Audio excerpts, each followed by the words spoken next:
Carrying that ball a little dangerously starting, but then he secures it later. Nice run for Knight. This is Dominic Kelly, and Kelly picked up and taken to the turf by Star Taimani, the 6'3", 260-pound senior defensive tackle. Carrying that ball a little dangerously starting, but then he secures it later. To the 19-yard line for a pickup of this 2. Is Dominic Kelly, and Kelly picked up. Go ahead. I was just going to say it's Kelly now, 9 for 65. So a nice start for Kelly, who came in again, 140 yards rushing, shy of 2,000 for his career. 3 receivers set to the right side. Braden Knight, an empty backfield, actually 5 back into the game. And he will run it over the left side, and he gets hit by the Pirate defense. Julius Walls in there along with Elijah Bowe. Again, Walls with great penetration. He's standing up right here on the near side. As the Spartans call timeout. Again, nobody blocks him. He just waits there, slips around Talona, and moves right in to be able to help Bowe get the tackle. We'll keep it right here. This is a Spartan timeout with 42 seconds to go in the first half. As we said, it's a very fast-moving first half. As the Spartans call Spartans timeout. Again, trying to go in front here. They called their second timeout. Each side now with 1 timeout remaining here in the final 42 seconds. You get a look at the Pittsburgh sideline. 42 seconds to go in the first half. As we said, it's a very fast-moving first half. As the Spartans call Spartans trying to go in front here. They called their second timeout. Each side now with 1 timeout. Pirates are coached by Charlie Ramirez. 42 seconds. In his second season as head coach, 23-2 in his 2 seasons for the Pirates. An impressive .920 winning percentage. Took over from Victor Galli, who was a head coach for 21 years. Ramirez coached under him for most of that time. Ramirez was on the linebacker on that famed 1991 team. He's a sophomore linebacker on that team, on that Pittsburgh team that upset the Spartans at the Oakland Coliseum 33 years ago. Pittsburgh, a great town for that. This is a great small town, old town suburb where they rever their football heroes. Absolutely. A passion like a small town for the game. As Fai wants to throw across the middle, pass deflected and incomplete. At the Oakland Coliseum 33 years ago. Once again, Walls got his hands on Favai's arm when Favai was letting go. Asiasi, the intended receiver. Here's Walls coming from the left side, near side. He stunts, gets in there again, gets in, and hits Favai's arm.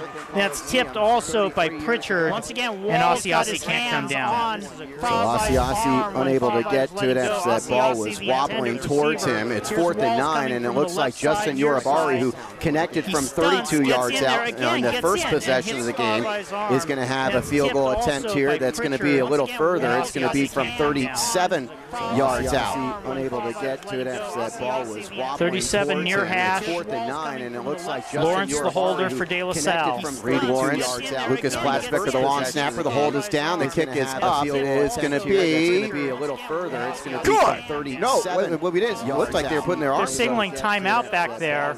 37 near half. We have a flag down before the play. Lawrence, the holder for De La Salle. Okay, so that's going to make it. The long snapper. The hold is down. The kick is up. It is going to be. That would make it a 42-yarder now. No, what we did is it looked like they were putting their arms. They're signaling timeout back there. 37 near half. We have a flag down before. Well, if you're wondering, the De La Salle record is 48, so we're not there yet. Going to make it. And now we're really pushing on that range of Yorubari, who is 3 of 4 on his field goal attempts this season, counting the make earlier. So we'll see. Does have the wind at his back here, and now we're going to have a timeout called by the Spartans. They use up their final timeout of this first half with 32 seconds to go in the half. Pittsburgh leading 7-3 on the Jamar Searcy 15-yard touchdown run on the first play of the second quarter. You kind of got to believe if they're calling the timeout, they're going to go for it. That will also be very difficult. 4th and 14 from the Pittsburgh 25-yard line. If in fact they go for it, as you get a look at the light standard here, and the rain, the mist coming down. If they're calling the timeout, they're going to. It's not Cleveland last night, but it's our California version of weather. Raining all day. In fact, they go for it. As you get a look. It's taking some breaks, but mostly throughout the day.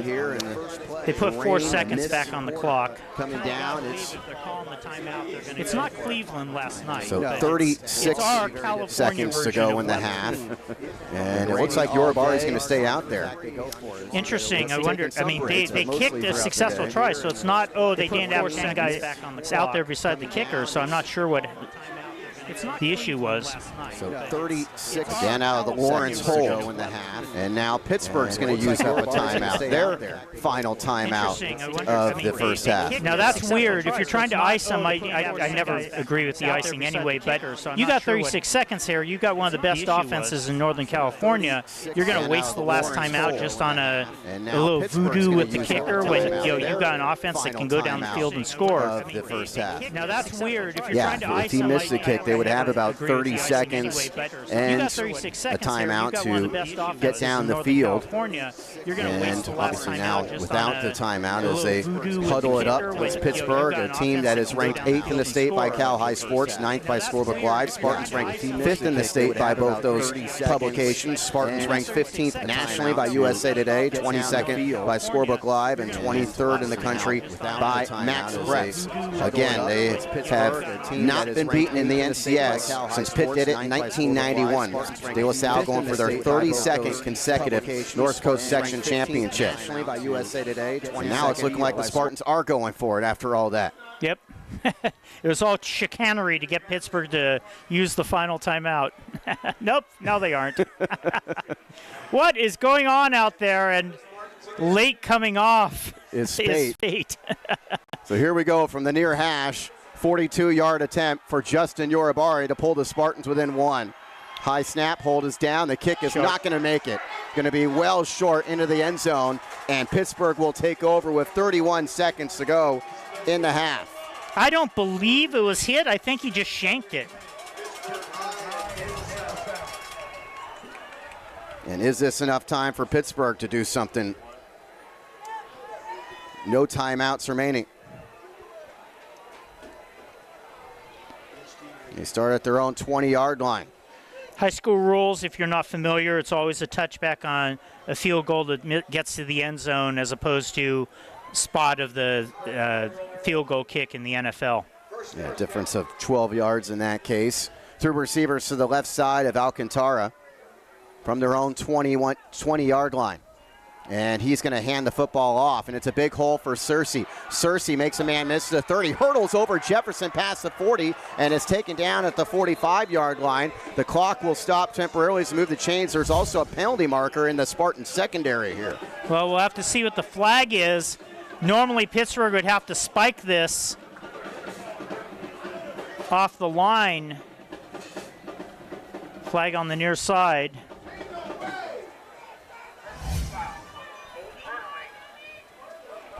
A personal foul they for called hurdling. Him hurdling.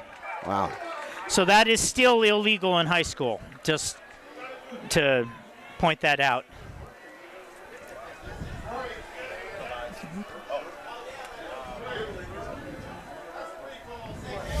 See if we can see it here.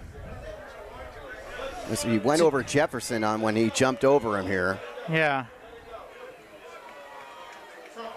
Yeah, that's it right there. Now some mixed signals from the officials as they get ready here. Dave Kutaya was waving his arm, but the other officials were trying to stop the clock, so we're going to have to figure out the clock on this. Sounds like 13 seconds is what he said. Pittsburgh 75 yards away from the end zone. Pittsburgh leading 7-3. Late second quarter. Jamar Searcy, the touchdown run, that's the difference. Three receivers to the left of Alcantara. The Pittsburgh quarterback is just going to hand off to Searcy. Searcy breaks an arm, tackle, stays in his feet, gets close to midfield before he is finally brought down by Deuce Jones-Drew with 5 seconds. Again, Pittsburgh out of timeouts. And they will spike you with 3 seconds, so they are going to give themselves a chance for a Hail Mary here. We'll see if Alcantara can get close to the end zone.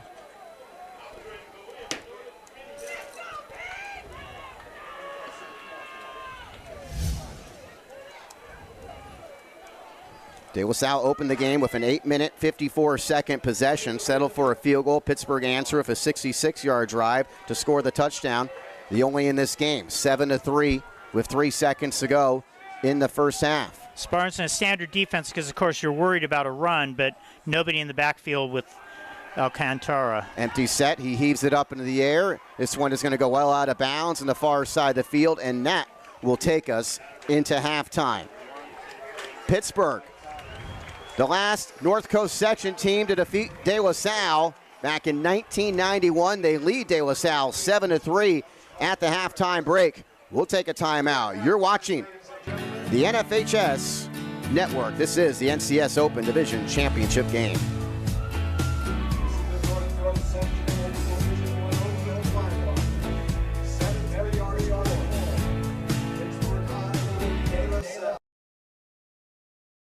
Whether you're looking to purchase a new or used car or need auto service, Lemurs, Buick, GMC, and Concord invites you to experience our family-owned, fifth-generation, state-of-the-art facility and award-winning hospitality. Lemurs is the Bay Area's oldest franchise General Motors dealership. Visit us today.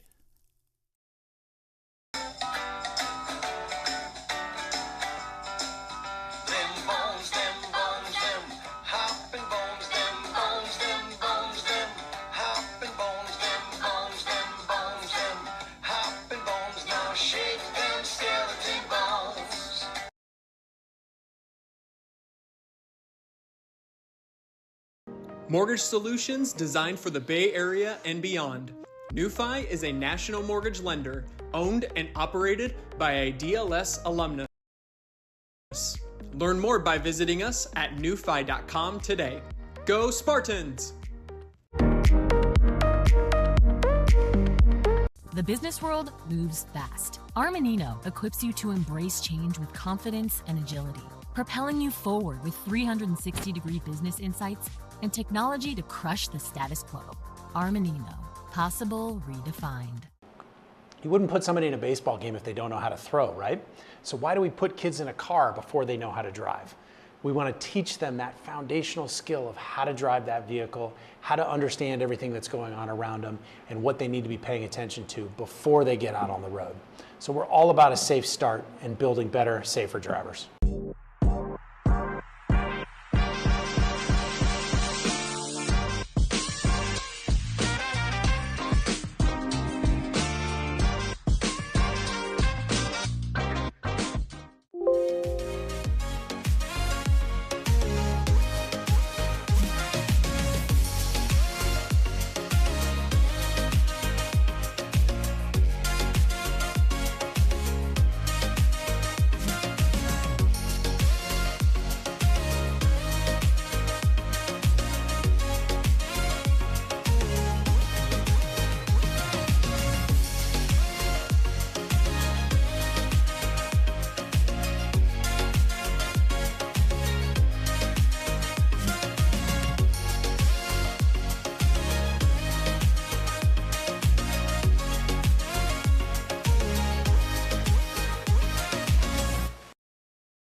Whether you're looking to purchase a new or used car or need auto service, Lemurs, Buick, GMC, and Concord invites you to experience our family-owned, fifth-generation, state-of-the-art facility and award-winning hospitality. Lemurs is the Bay Area's oldest franchise General Motors dealership.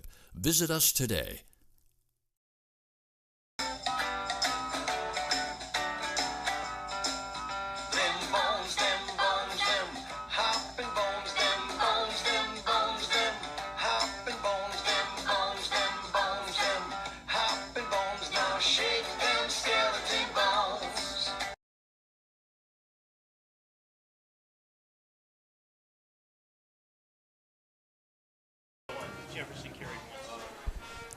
Welcome back to Diablo Valley College. It is 7-3 Pittsburgh leading De La Salle at the halftime break in this NCS Open Division Championship game. We got started a little bit late as we were getting our internet situated before the game, so we're unable to bring you our pregame interviews with the two head coaches. Why don't we first bring you our interview with Pittsburgh head coach Charlie Ramirez.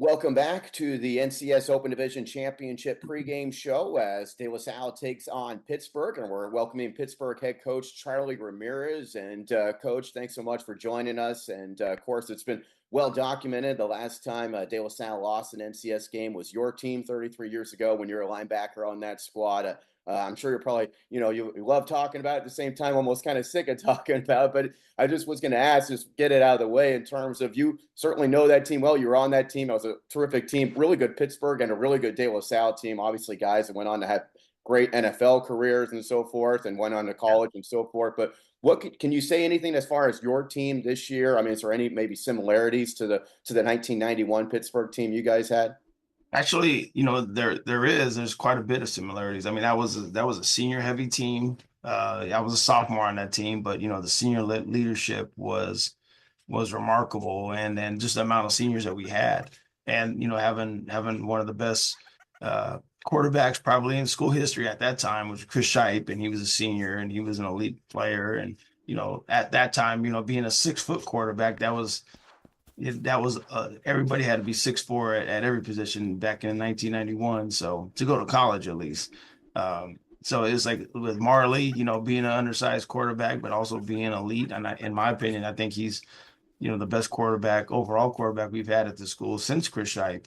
He does a lot of remarkable stuff. So, with the amount of seniors we have and elite seniors then and elite seniors now, and again, one of the best quarterbacks the school's had. I mean, I think that's where the similarities lie.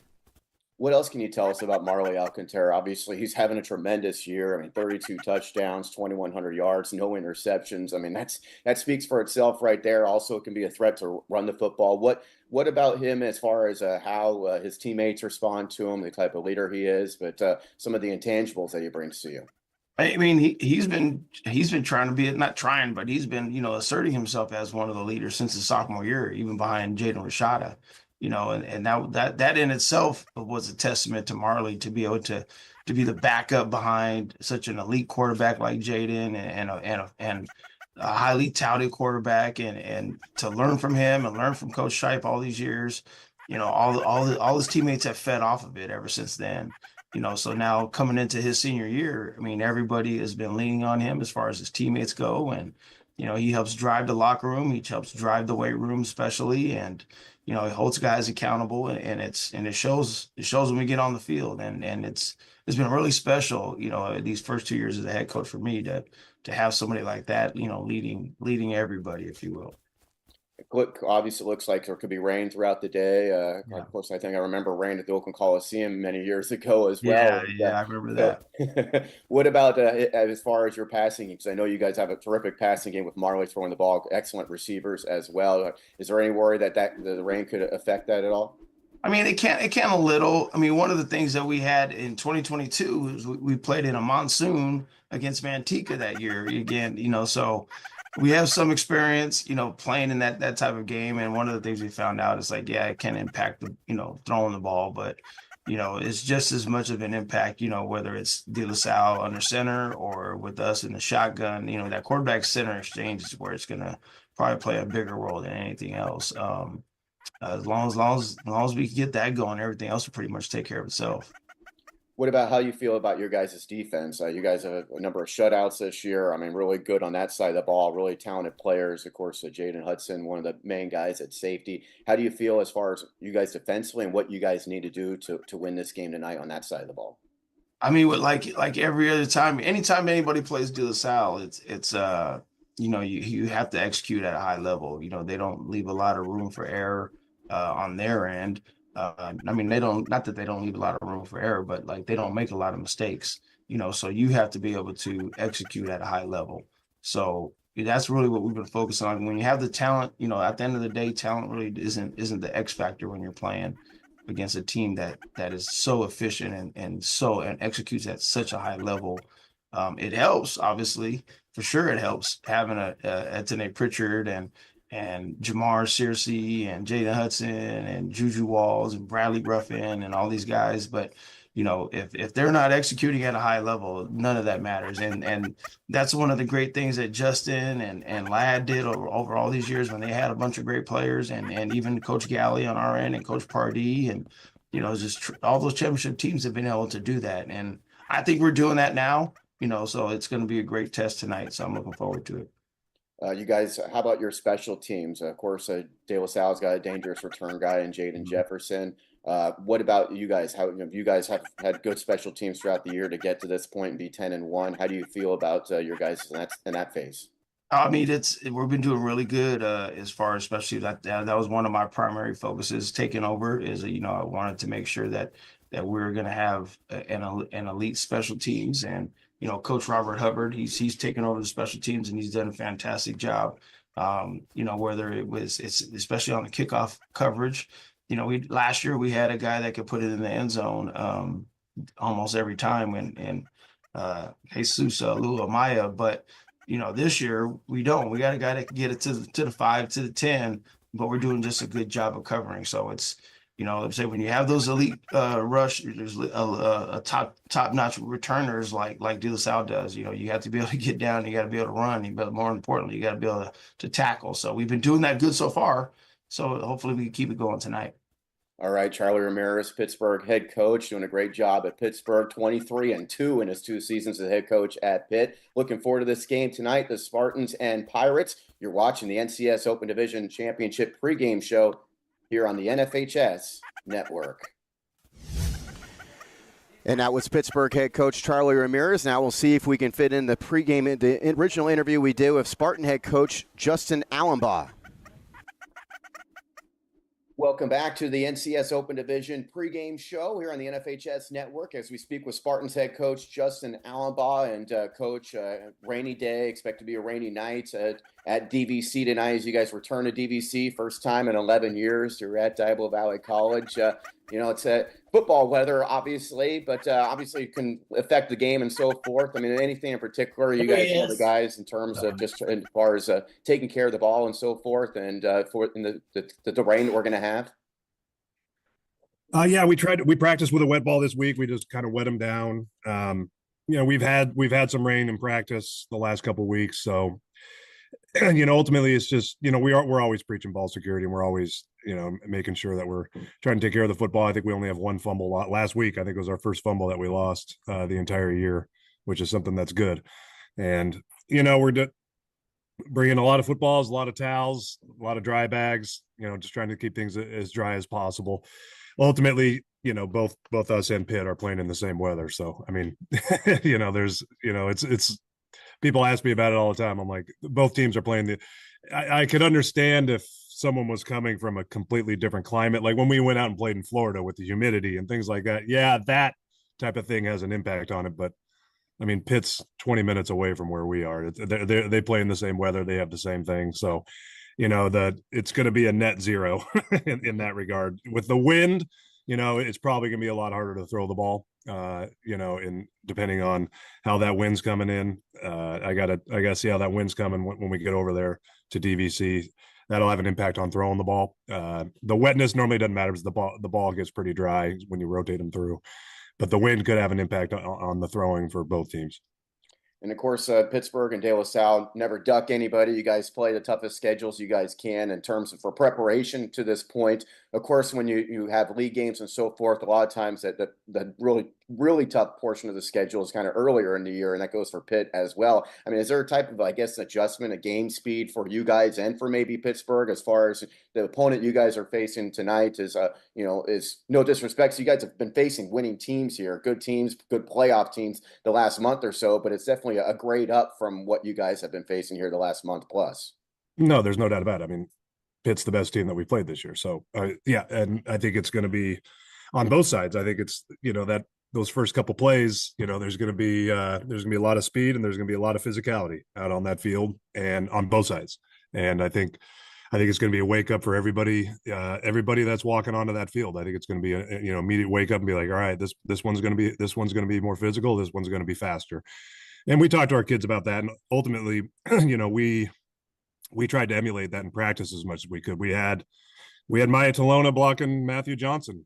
We had, that's a good prep. And we do that all the time to try and give our guys the best look that we possibly can. We have our starters go over onto our scout team, and our scout team does a great job too. We have a couple guys that haven't been getting a lot of playing time during the year, but they've earned a lot of respect as scout team dynamos. And because of that, they're working their way into some good playing time next year, some of those underclassmen. So we've gotten a good look, and I'm sure, and Pittsburgh has a deep roster. I'm sure they're doing the same type of thing. But those first couple plays, it's going to be you'll see some helmets adjusting and guys, kind of buckling up a little bit more than we have. And again, no disrespect to the team we're playing, but obviously Pittsburgh's a step up, and we're a step up for them from the competition that they've had. So it'll be a wake up call on both sides.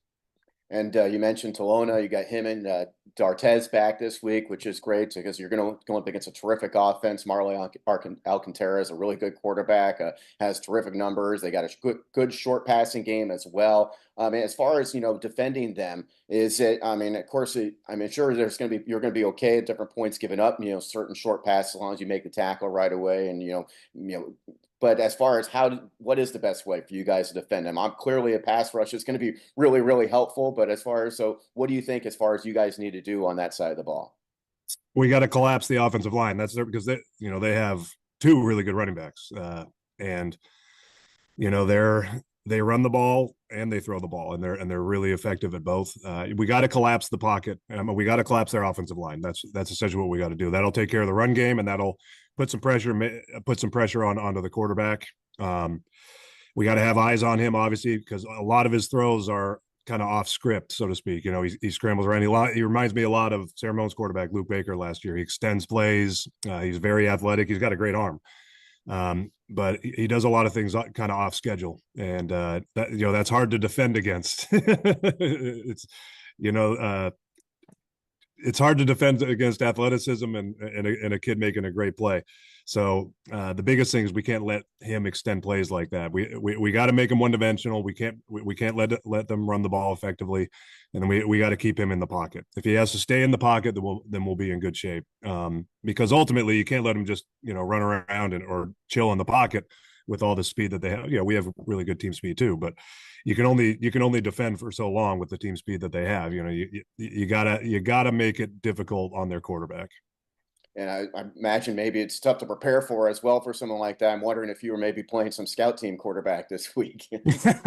No, I have been known to do so, but Braden Knight did a great job. Levioli's been doing a really good job at scout team quarterback, and we had Knight in there slinging the ball, and then we actually had some drill work with our JV, one of our JV quarterbacks, Jelani Dyer, who's also a wide receiver and very athletic. So our defensive lineman had to train chasing him around all week. Well, all right. I'm sorry, go ahead. Real quick with stats here as we get ready to start the second half. De La Salle, 34 plays, 139 yards first half. Pittsburgh, 20 for 143, so bare average for the Pirates. Jamar Searcy, 7 rushes, 97 yards, a touchdown. Marley Alcantara had 3 for 5, 26 yards. For the Spartans, Derek Blanche, 9 for 65. Dominic Kelly, 6 for 44. And 0 for 3 on passing. This kickoff by Justin Yorubari is going to be returned from the 13-yard line by Searcy, who's already had a big first half in this game. He runs to his left and gets taken out of bounds by Emery Spate and the Spartans at about the 25-yard line, and Pittsburgh, who leads 7-3, will start off with the. They'll mark it at the 23-yard line of Pittsburgh. Along with Damon Esper, Pat O'Rourke with you.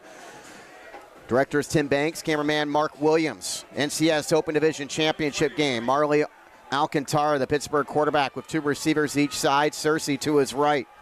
Man goes in motion. It's Makari Kenyon. You're trying to flip him the ball, and it's incomplete. That's a pass, and it's an incompletion as Alcantara falls on it just in case it was a fumble, but that was clearly a forward pass as he tried to hit Kenyon, who went in motion here. Here we'll see it, the stomp. He sends Kenyon in motion. He tries to do that little flip, and Kenyon's looking late and maybe not even looking at all. They actually gave him negative yards there, but that's clearly an incomplete pass. That's a terrible spot. Yeah, it should be 2nd and 10 instead, 2nd and 14 for Pittsburgh. The backs it off to the left side as Alcantara wants to throw. Near side pass complete. That's R.J. Mosley. Mosley forced out of bounds at the 30-yard line by the Spartans and Anthony Dean.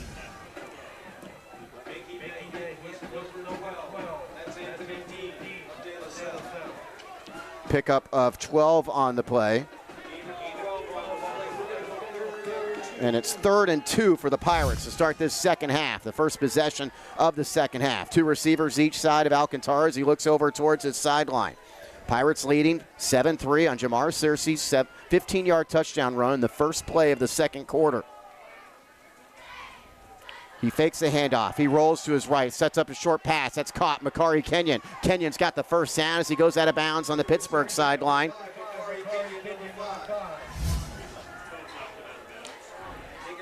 Here you see a good penetration coming in here from the Spartans. You see Matthew Johnson and Kenyon on a release play, able to get to behind Asiasi, and then Dean forces him out. 5-yard pickup. Yep, to the 36-yard line. It's first down for the Pirates, and they'll hand the ball off. Searcy to his right, breaks one arm tackle, slides by another defender, and gets good yardage again. So the Spartan defense has had a tough time. Searcy, who came in with 1,199 rushing yards on the year. Again, in the early part of the season, especially against St. Mary's, De La Salle had some arm tackle issues, and they're showing back up again tonight. And, of course, that is directly related to how talented this Pittsburgh team is. Searcy last week against Clayton Valley, 167 yards and 2 touchdowns. It was his 7th 100-plus rushing yard game of the season. Backs to each side of Alcantara here. Bo into the game. He's the one who goes in motion to the right. Very high snap, way over the head, but the whistle blows before. We're going to have a procedure penalty against Pittsburgh. That's the luckiest illegal procedure penalty you have seen in quite some time. For sure. It would have been 3rd and about 20, and instead it's now going to be 2nd and 8. And there you see it there on the right tackle.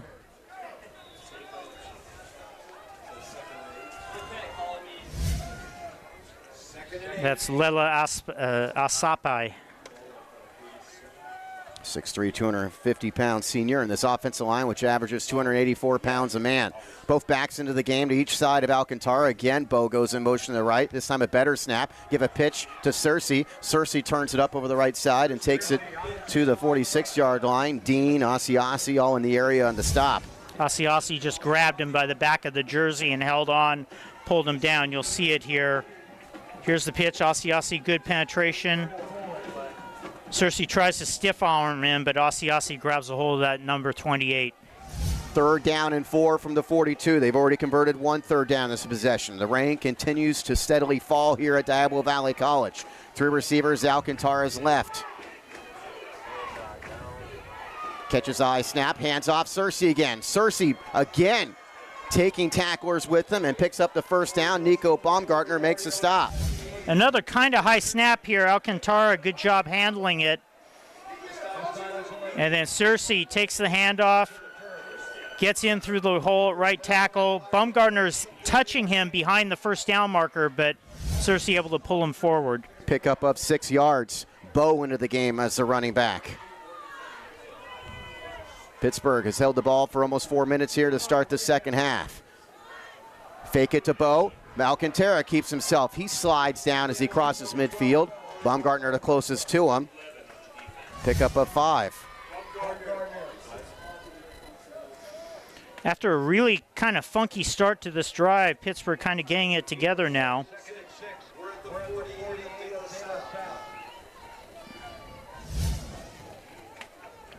Actually a pickup of 4 on that play to the Spartan 48-yard line. Bo stays into the game at running back. 3 receivers, Alcantara's right. Kind of jumps for that snap again. Hands off Bo. There's Baumgartner again. Landon Miller also there to help out to set up another 3rd and short. I think it's going to be about 2.5 on the distance here. Baumgartner again, as you mentioned, De La Salle's lean tackler from linebacker, and he's able to wrap up Bo there, but Bo's able to twist for an extra 2 yards. So it's 3rd and 2 from the Spartan 44-yard line, where you expect 4 down territory for the Pirates. Alcantara leaps for that snap again. Searcy again breaks the arm tackle in the backfield and falls forward for a first down. Asiasi could not get him in the backfield. Again, frustrating for the Spartans defense. They cannot get Searcy down on first contact. As you said, Asiasi, again, penetration. He has him. He has some fabric and isn't able to pull him down. And eventually it's Miller who trips him up. Pickup of 4. Has trouble with this snap, and now he's going to try to run for it himself, and he does a good job just getting back to the line of scrimmage. Matthew Johnson seems to be moving a little bit limberly there after that play.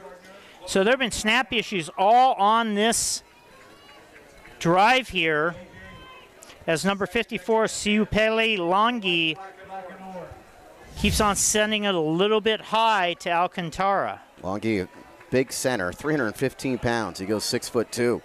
2nd down and 10. Searcy the back to Alcantara's right, and this bunch set, 2 receivers to each side. Alcantara wanting to throw, send up a short pass, and hit immediately as Searcy by Jaden Jefferson for a loss.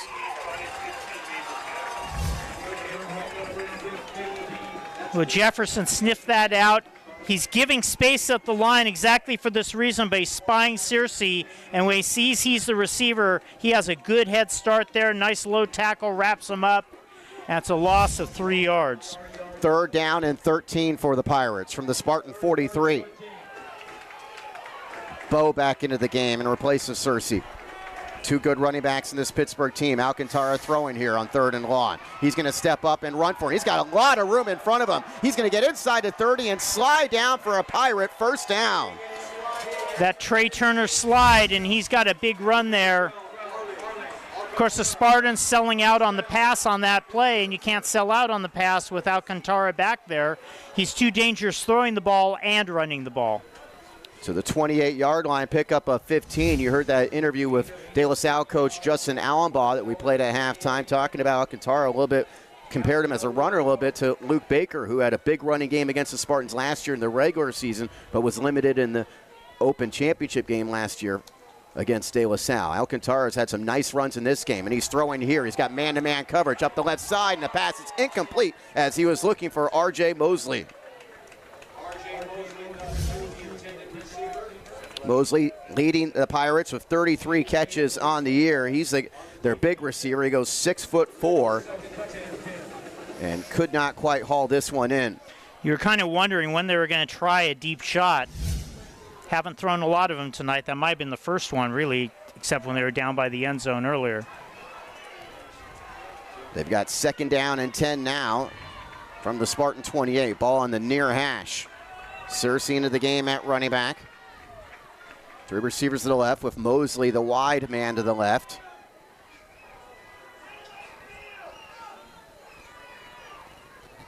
Searcy's going to go over to the right side. So empty set with Alcantara. Spartans bringing pressure. Alcantara runs past it. He's going to run forward again. Inside the 20, he steps out of bounds.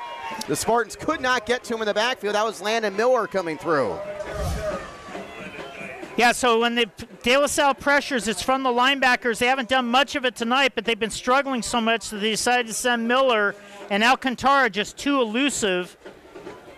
Finally run out of bounds when Baumgartner is closing in on him, but now they're down to the 19. Pickup of 9, 3rd and 1. Handoff Searcy. He's been clutch for them. He's got a 1st down inside the 15. He stays on his feet and finally goes down amongst a sea of green shirts, including Deuce Jones-Drew and Matthew Johnson. And this good drive to open the 2nd half for Pittsburgh as they've held the football for almost 8 minutes. Going to be 1st down at the 12. Again, sub the ball out there, but right at the line, ready to go. Alcantara looking over to the sideline. Searcy now going to be to his left. Pittsburgh started at their own 23. Looking to go up by 2 scores in this Open Championship game. Alcantara loses the football, and the Spartans pounce on it. Picked up by Landon Miller. It just fell out of the hands of Marley Alcantara, and Miller falls on top of it. A huge play in this game after Pitt held the ball for 8 minutes and 7 seconds. As you said, nobody touched him. Alcantara just dropping back. He's going to look for Truly Bell on the right side, going to the end zone, and it just slips out, and Miller right there to fall on the grenade. big break for De La Salle after Pittsburgh was driving and had the ball for over 8 minutes. So Spartans have the football. Favai pitches Dominic Kelly. He runs off to the left side. He's got some blocks to follow and is forced out of bounds near the Pittsburgh sideline, a few yards shy of the first. Not sure. Kelly might have lost the ball going out of bounds there, but here's the replay as you see Derek Blanche trying to block in front of him and Etne Pritchard trying to chase. Yeah, that ball was knocked out by Pritchard, but out of bounds. It'll go as a pickup of 4 for Kelly.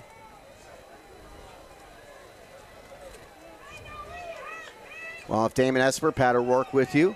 Also on our crew, Tim Banks and Mark Williams from the 26-yard line.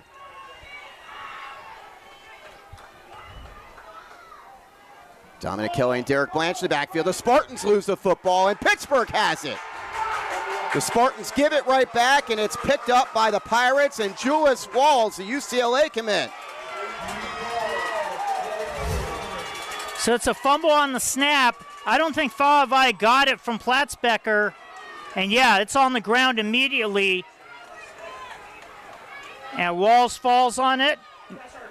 Pittsburgh ball.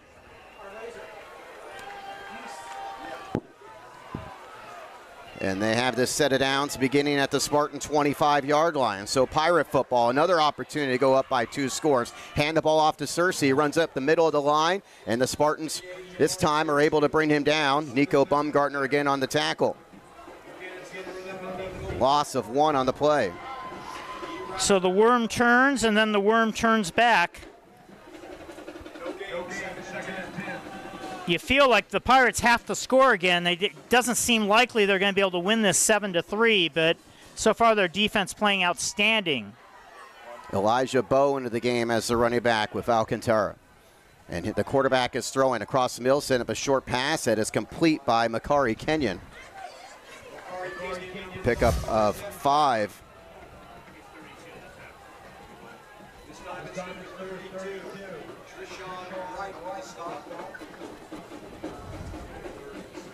So it'll be 3rd down and 6. Do you look long or do you hand it off to Lowe here? Alcantara looking to the sideline right now. We're closing in on the 2-minute mark of the third. He hands off Bowe. He drops it. Alcantara picks it up, but he put a knee down as he grabbed it. And they'll, of course, spot the football where his knee went down. The rain is actually maybe a little lighter than it was earlier, but clearly a bit of a greased potato here. It goes back to the 26, and it's 4th and 11 now. 43-yard field goal, or do you go? Way too close to punt. And do you waste a timeout, whatever you're doing? And the answer is yes, they're calling a timeout. So they'll call a timeout here with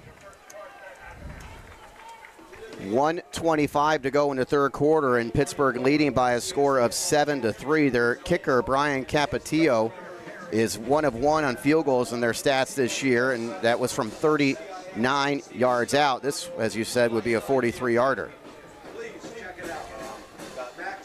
De La Salle has won 31 consecutive North Coast Section championships. They've gone 277 games without losing a game to a North Coast Section team, and that was Pittsburgh that beat him back in 1991. As you get a look at the fans who are braving this one out to see this classic matchup. These teams meeting in an NCS championship game for the 13th time in their history.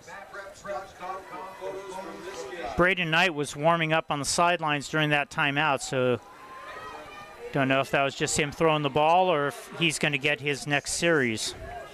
4th and 11 for the Pirates. Searcy and Bowe into the game, flanked to each side of Alcantara. There's Searcy going in motion to the right. We have movement up front. Going against the Pirates. So it makes it 4th and 16.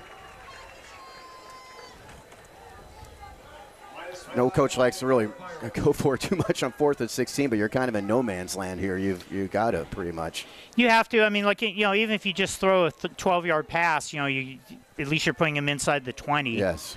So some people call it the maroon zone. It's not the red zone, but it's just kind of a no man's land for punting. See what the Pirates do here. 4th and 16 from the De La Salle 31. Pittsburgh leading 7-3. They scored in the first play of the second quarter and have led ever since.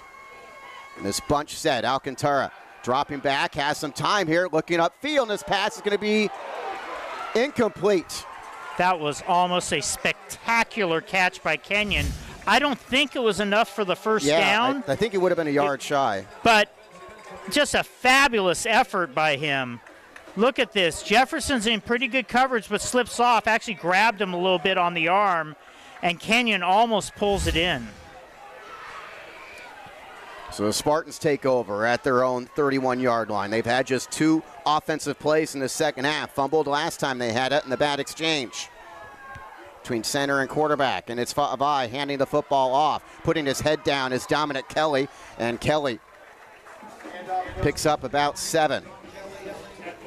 Searcy, who just is player of the game to this point with the tackle there. Searcy, one of the many two-way players on this Pittsburgh team.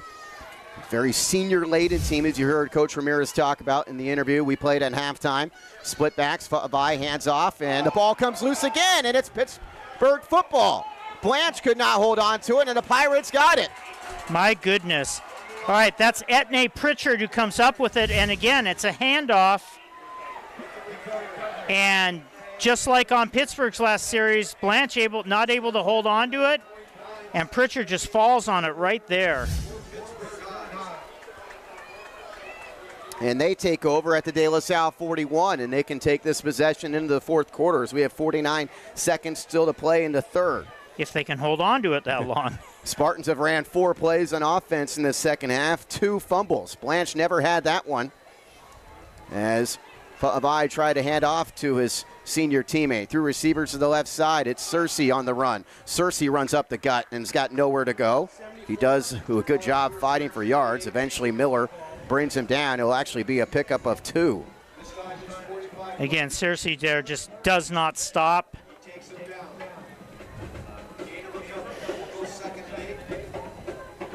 Steady rain continuing to fall here in Pleasant Hill at Diablo Valley College. It's been raining throughout this NCS Open Championship game. This could be the final play of the third quarter.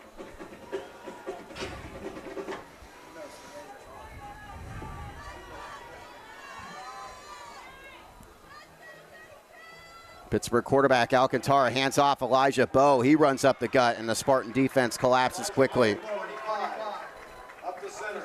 Maya Talona, Landon Miller there, and that will take us to the end of the third. Pittsburgh still leading by that 7-3 score as we go to the final 12 minutes. You're watching the NCS Open Championship game. This is the NFHS Network.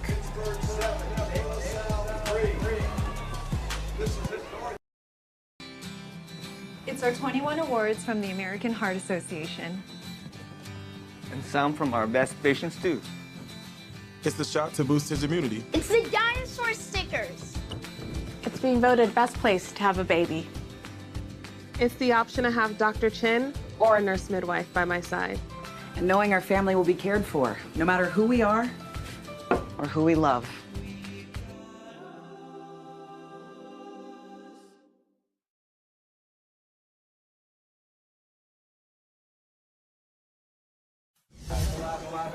So, 1 interception.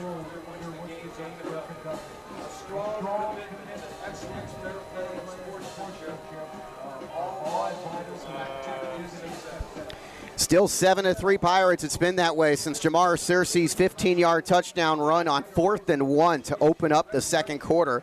That gave the Pirates a 7-3 lead after the extra point, and it has stayed that way as we go into the fourth quarter. Pittsburgh football, 3rd down and 8 for the Pirates. They have it at the De La Salle 39-yard line. 3 turnovers for the Spartans so far tonight.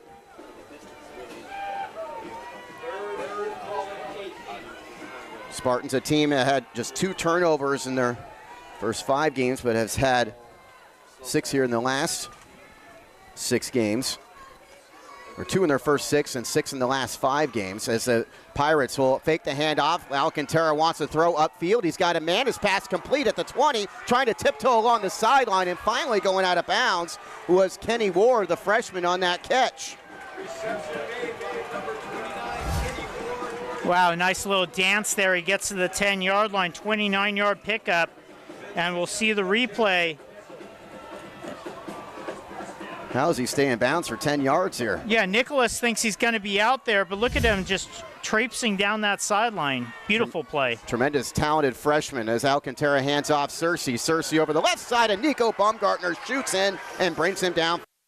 I tell you, it's got to feel good for Baumgartner after having to watch Searcy pull him and drag him on so many other plays. Baumgartner, 9.5 tackles for a loss this season to lead the Spartan team. Picks up another one here. Loss of 4 to bring up 2nd down and goal. Elijah Bowe into the game at running back. Another chance for the Pirates to go up 2 scores. Alcantara looking to throw. He's under pressure. He goes down. Sacked by the Spartan defensive line and Matthew Johnson. Well, this is what we're used to seeing from the De La Salle defense this year. They get themselves in trouble not that often, but when they do, they come up with big negative plays. And Johnson following Baumgartner, and suddenly it's 3rd and goal from the 22. So 3rd and goal, as Damon mentioned, 22 yards away from the end zone. Elijah Bowe stays into the game at running back. And Alcantara gets the high snap, hands off to his running back. He's met in the backfield. Bubba Vargas first met him. Wyatt Ferguson finishes him to bring up 4th and goal. So they actually ran Torres out there, the backup quarterback, to take that snap. And he hands off to Bowe. And there, as you called it, Vargas and then Ferguson finishing him off. Interesting decision, though, where it's kind of like the... You know, Torres is kind of like the anti-Justin Fields. He's a bigger guy, but they decided to run him out there for a handoff play. Alcantara back out there. And Bowe still in the game at running back. Searcy might have got hurt a few plays ago. We'll see if he comes back into the game as Alcantara wants to throw. On 4th and goal, across the middle, his pass is behind his defender, deflected up in the air and incomplete. And the Spartans will take over on downs to the 22. I think that's Rolf Mosley that he's trying to get it to there. And we'll see this. It's off his hands, kind of behind him. He ends up tipping it twice. And Spartans actually fortunate not to intercept that pass. Exactly. It would have been, they would have had to take over inside their own 5-yard line if they picked that ball off. Spartans have had just 4 offensive plays in this second half. 2 of them have been fumbles. Braden Knight into the game at quarterback. Kelly and Blanche behind him. He's going to hand off Kelly in this slow developing play, and Kelly picks up a couple.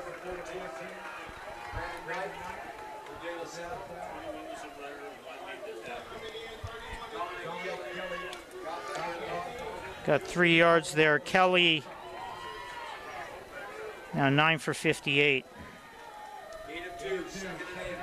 The rain continues to fall here at Dabble Valley College. It's been that way throughout this contest. Knight gets under center. Jaden Jefferson in the game as a deep back. Give him a pitch. Can he get some space to run? He makes a cutback at the 35, the 40. Jaden Jefferson past the 45-yard line. He goes down.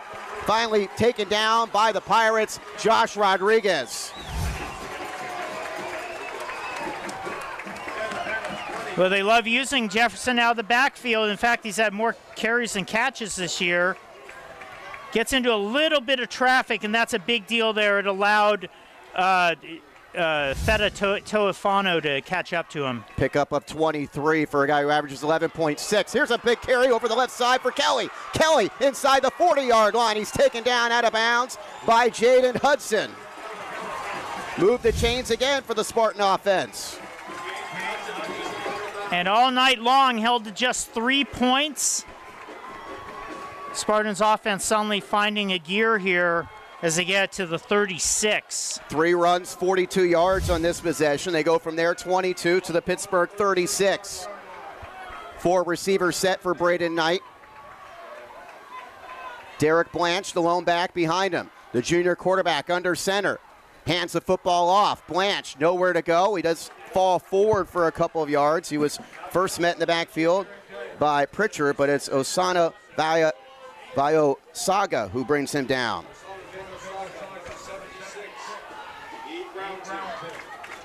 Blanche ends up picking up 3. Spartans held out of the end zone all night. Down by 4. Final 8 minutes of this contest. Deuce Jones drew into the game with Dominic Kelly. He'll go to Kelly. Kelly off the left side. Breaks an ankle tackle. Dominic Kelly in the clear. To the end zone. Touchdown, Spartans. 33 yards for Dominic Kelly, and the Spartans with 7:46 to go take the lead.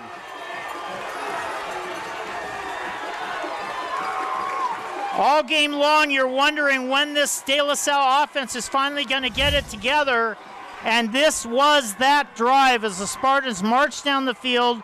Kelly able to finish it off with a 33-yard run. And suddenly with 7 minutes left, 7:46, it's the Pirates now who are going to have to come back. 5 plays, 78 yards, all runs, 3 of them by Dominic Kelly, 1 by Blanche, and 1 by Jefferson. Kelly goes the distance from 33 yards out to put him up 9-7. I believe it's Taimani, Staffordshire Taimani, who is down. It looks like a cramp. They're stretching out his right leg, but we're going to have some time here before the conversion. The Spartans had just taken over on downs after an incompletion on 4th and goal from the 22. And 5 runs later, they're in the end zone. Their first touchdown of the night. Okay, it's not Taimani.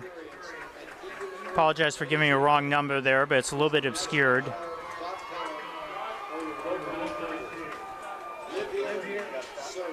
For the struggles the Spartans have had offensively tonight, Kelly has had a nice night running the football. 11 for 107 now. Searcy has 15 for 123, so the big physical running backs have done a good job. It's 77 Bradley Ruffin who was down. Again, it looked like a cramp. He's getting help off, but it looked like they were stretching the left leg and the calf muscle. And I'll be curious to see if Searcy's on the next possession for Pittsburgh offensively. I believe he might have left the game. Actually, he did come back into the game. On defense. Yeah, I think he's on the special teams. He's 3rd from the right side there on the line, so he's out there. Justin Urabari for the extra point to make this a 3-point game, and it is good. Spartans lead it 10-7, plenty of time to go, 7:46 left. You're watching the NCS Open Championship game. This is the NFHS Network.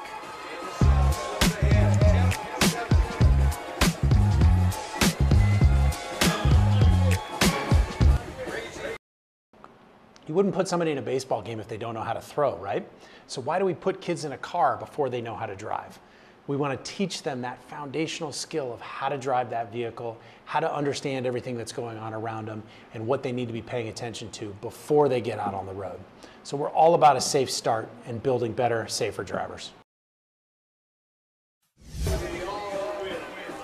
5 plays, 78-yard drive in 2 minutes and 3 seconds. Spartans lead it 10-7 on the Dominic Kelly 33-yard touchdown run. Now it's up to their defense against the Pittsburgh offense here with still plenty of time left, 7:46 to go. Well, if Damon Esper, Pat O'Rourke with you, also on our crew, Tim Banks and Mark Williams. Pleased to have you with us on the NFHS Network. Justin Urabari is going to kick this one back to the 8-yard line, over the shoulder catch made by Makari Kenyon. Kenyon fights through some tacklers and is able to fall forward almost to the 20-yard line.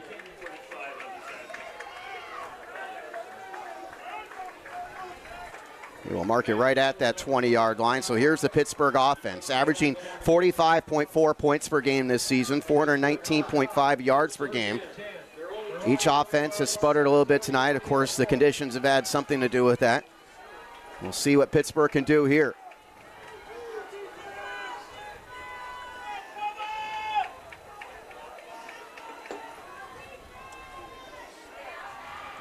Spartan defensive line seemed to get more comfortable on that last possession. We'll see how they do here. Ferguson, Talona, Johnson, and Asiasi, and they're down set.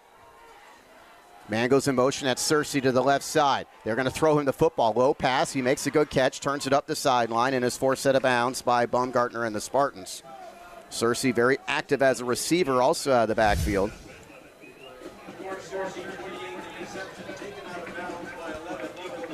So I know you want to know this. The last time De La Salle won a game by a score of 10-7 was September 8th, 1978 over John Sweat. They don't schedule them anymore. 2nd down and 5 as Alcantara wants to throw up the left sideline. It's pass overthrown and incomplete as he was looking for Mosley, the junior receiver. The Sweat Hogs were a legitimate opponent. So another 3rd down for the Pirate offense. Spartan defense 32% against their opponents here on 3rd down. San Marin last week was 5 of 17. Going up against a very good Pirates team, the best opponent the Spartans have played this year. 3rd down and 5. 2 receivers set to each side. High snap, Alcantara has it, runs into his own man, goes backwards, turns it upfield, up the sideline, and he's finally knocked out of bounds a few yards shy of the first.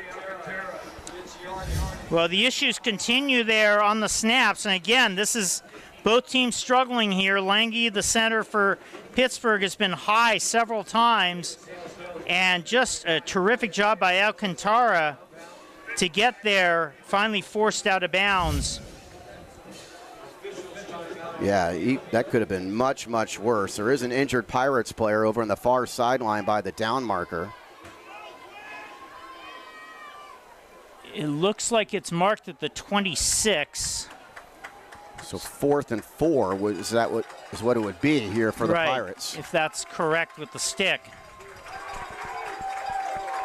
We've got a timeout on the field here. Spartan fans cheering on their defense here. All right. The player who is down is up, and that was Cersei again. So he's been banged up a couple times here in the 4th quarter. Just leaving it all out there. He's had a tremendous game on both sides of the ball. Free timeout for both sides here. Pittsburgh has 2 remaining. Spartans have all 3 of theirs. 7:13 to go. The Pirates, a 4th down and 4 from their own 26. Torres is out there, and he's going to be in punt formation. So Spartans apparently going to have a chance to run out the clock. Carlos Torres, the last time he punted, it went for only 8 yards. Ant Dean back to return for the Spartans.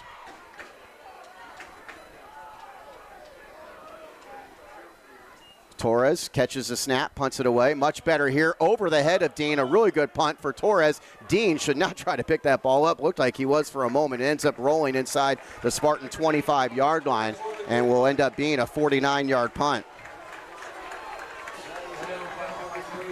Dean was watching that video where the Pittsburgh players pick it up. Yeah. It would have been very, very dangerous, even if we didn't have rainy conditions. Right, even if it's dry, it's not a great idea. 49 yards on the punt there for Torres. So Spartans, with Pittsburgh only with 2 timeouts, so the Spartans need 3 or 4 first downs, something like that, but made slightly easier with Pittsburgh having used that 1. Need to have the running game keep going strong. They went 5 plays, 78 yards all on the ground the last time they had it. Anthony Morgan a little bit late getting on the field, so Spartans with Braden Knight back in at quarterback. He was the quarterback on the touchdown possession where the Spartans ran it each time. He gets behind center. And he's going to hand the ball off. And this is a run for Blanche over the right side. Blanche running over a man. Picks up good yardage on first down. The tackle made by Pittsburgh's Josh Rodriguez. Again, the Spartan running game, and although he did end up outside, it's again an interior run there, and they've been much more successful with that.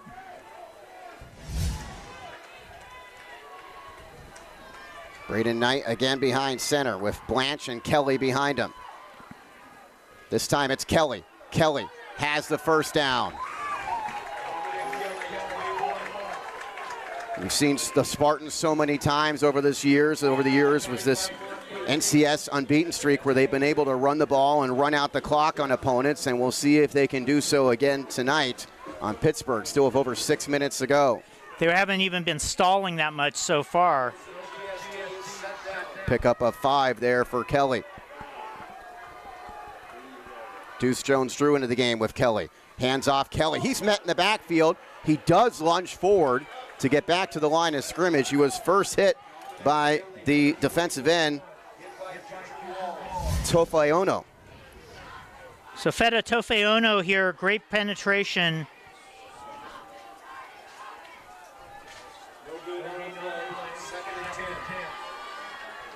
Gets in, trips him up on the legs, and that's Julius Walls who finishes him off. This time the Spartans taking longer in the huddle. Probably a good idea.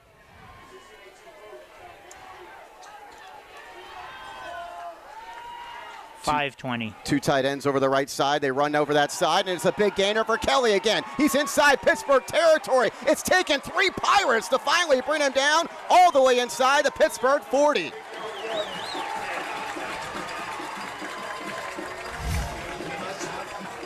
Kelly running like a man possessed.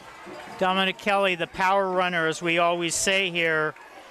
And you can see Jaden Hudson gets on him. And Josh Rodriguez trying to tear that ball away.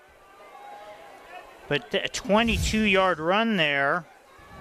That's 134 on the night. 6 away from 2,000 in his career. Derek Blanche became the 21st member of the 2,000 club for De La Salle earlier this year. Toa Fa'avai 2 weeks ago was the 22nd. Can Dominic Kelly become the 23rd? Or will he on this play? They'll hand off Deuce Jones-Drew. He might be another one down the road. Here he picks up just a couple.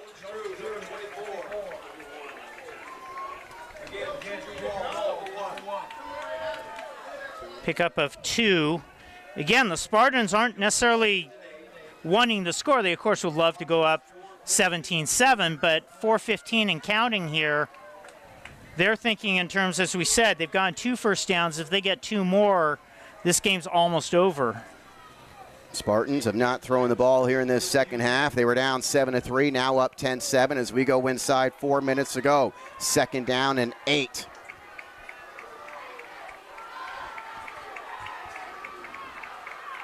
Kelly and Blanche behind Knight. It goes to Kelly. Kelly breaks a couple tackles in the backfield, falls forward to the 34-yard line. A pickup. They'll actually mark it the 30. It looks like, yeah, they will get it the 34. A 4-yard pickup. It's going to be 3rd and 4. Pittsburgh still have 2 timeouts remaining, 3.5 minutes to go. So 2 yards short.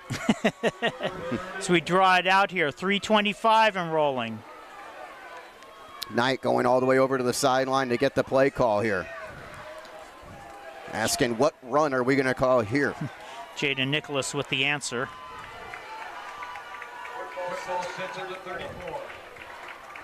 Third down and 4 yards to go. Kelly and Blanche, the senior, split behind the junior quarterback. It goes Kelly. Kelly inside the 30, and he takes it down to the 27-yard line. And there is Dominic Kelly going over 2,000 rushing yards for his career. Pretty amazing. It's been a while since the Spartans have had 3 2,000-yard runners on the field at the same time. They're right through that left tackle hole. Searcy, good job to make contact. And then Hudson comes in to finish him off. But Dominic Kelly going across 2,000 yards in his career at De La Salle. He needed 140 tonight. And he's at about 145. I got one. Hold on. Yeah, he's got Somewhere right there. 1:45, exactly right. And a timeout called by the Spartans with 2:16 to go. Play clock winding down. Spartans use up their first timeout of the second half. It comes again with 2:16 to go in this NCS Open Division Championship. De La Salle leading 10-7. We'll take a timeout. You're watching on the NFHS Network.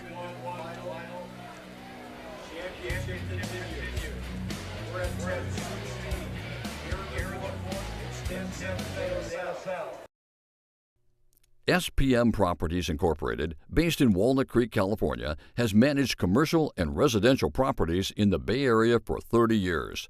SPM Properties Incorporated offers diverse real estate services, meeting the needs of Contra Costa, Alameda, and Solano counties. Check out their website for available rentals at spmproperties.com.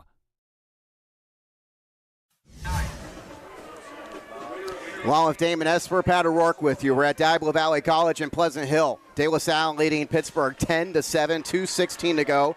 Pittsburgh and De La Salle both with 2 timeouts remaining. First down coming up for the Spartans. Well, De La Salle down to the spot here where even if they go 4 and out right now, there's still going to be about a minute, maybe a little less than 50 seconds left in the game when they turn it over.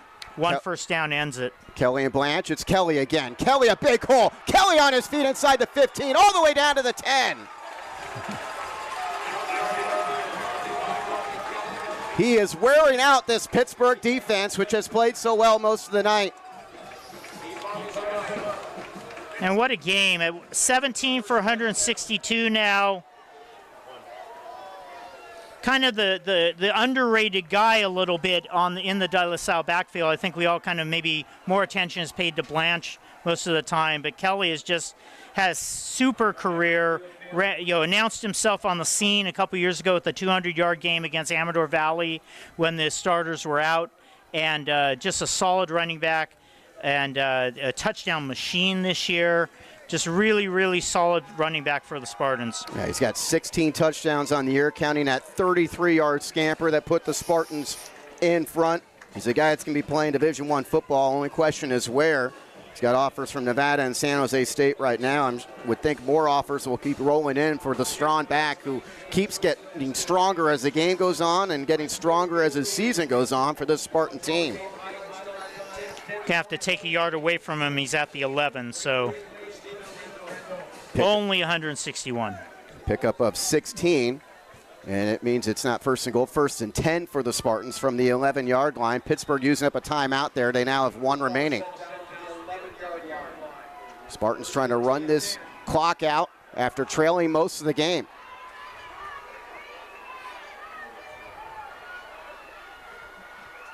It goes to Kelly again. Kelly fighting his way to the goal line. Touchdown, Spartans. 11-yard touchdown run for Kelly.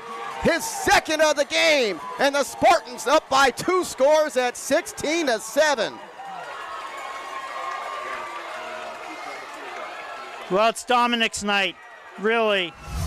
As we were just saying, just a terrific evening. You look at his jersey. His jersey looks like it's more rain-soaked than Blanche's there. And just a great, great physical effort. Now at 172 yards on the night. 2 touchdowns. And I tell you, no handoff is easy tonight in these conditions. And it even looked like on that one, it was a little low, like he didn't completely have it there. But he's on each of those handoffs that have gone to him, he's able to put it in his belly and get big yardage. So we have a timeout before the kick. And if Pittsburgh called it, I'm shocked. I'm not sure what to make. Yeah, we haven't seen a timeout on the board. They didn't put it on the board. They signaled a timeout. I believe it was Pittsburgh, though, so. Spartans went 9 plays, 75 yards in 5 minutes and 2 seconds. All on the ground again, similar to their previous possession where they went 5 plays, 78 yards on the ground in 2 minutes and 3 seconds. Dominic Kelly carrying the football on 7 of those 9 plays, including the 11-yard touchdown run. They don't select MVPs for this game, but clearly he would be the MVP of this contest tonight. They reset the score. Are they going to say he wasn't in the end zone there? I guess maybe he didn't. So that is not a touchdown. So now we know why Pitt took the timeout, because of course you would. So 10 yards.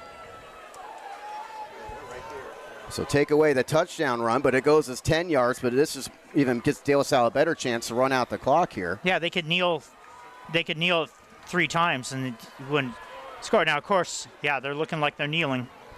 And I'm sure Coach Allenbaugh telling Braden Knight not to run backwards for 30 yards. Yeah, that was... That happened at the end of last week's game against San Marin.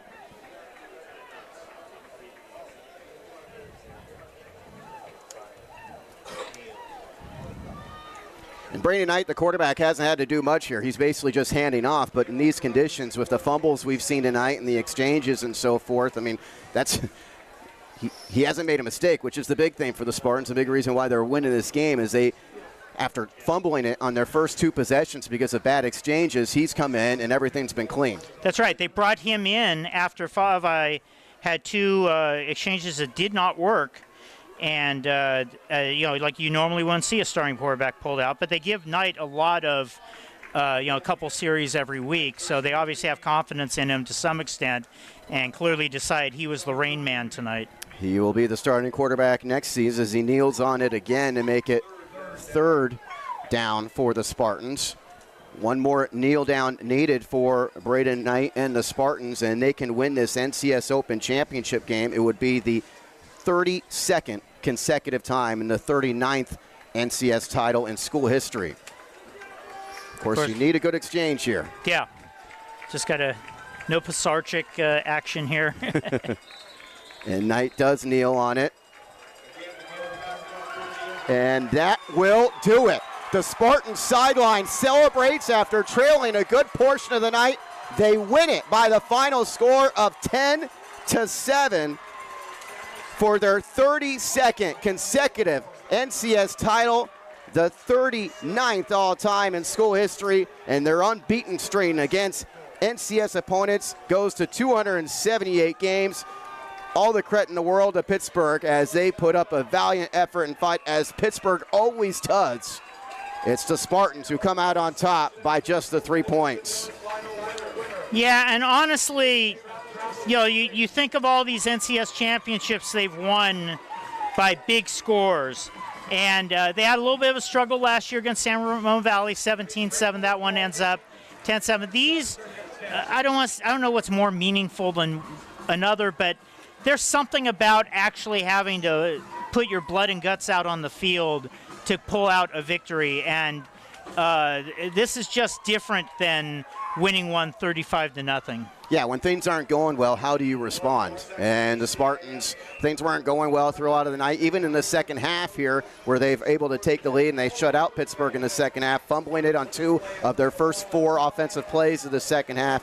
They still bounce back and get the necessary score to go in front and hold on to the football for the final 7:02 on the clock to win this one by the final score of 10-7. We'll take a timeout, bring it back for our post game.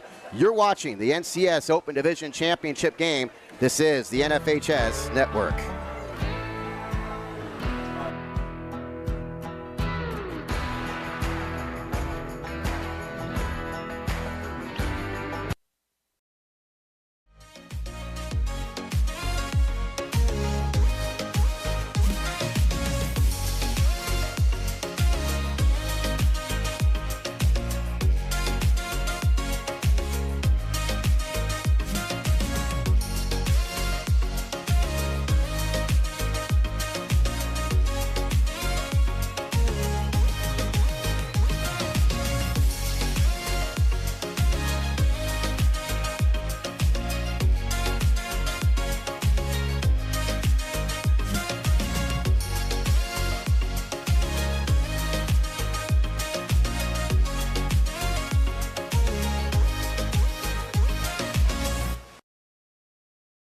Whether you're looking to purchase a new or used car or need auto service, Lemurs, Buick,